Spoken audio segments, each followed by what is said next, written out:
Non è che stiamo giocando con il Lego, non è che uno prende i mattoncini e li rimette nel sacchetto. Pedemontana è una realtà, sono 94 km e mezzo di infrastruttura, stiamo parlando della più grande opera in cantiere oggi in Italia, 2 miliardi 258 milioni di euro di opere.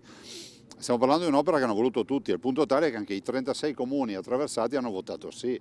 Non penso non ci sia un'opera in Italia dove i comuni dicono di sì. Il governatore del Veneto Luca Zaia cambia registro, usa la metafora ludica per far capire che la pedemontana veneta non è un gioco, non può essere messa in discussione come fosse il più noto dei giochi di mattoncini.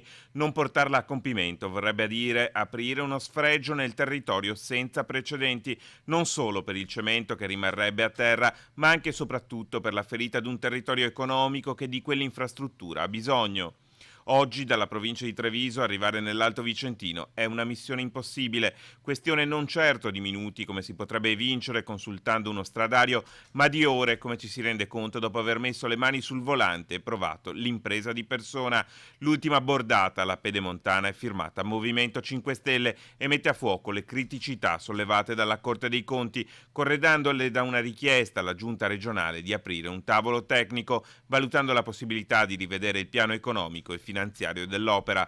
Luca Zaia chiarisce: la pedemontana è ormai realtà ed è a senso unico, indietro non si torna. Il primo tratto lo apriamo i primi di dicembre, dopodiché l'ultimo tratto, l'ultimo miglio lo apriremo entro il 31 dicembre 2020.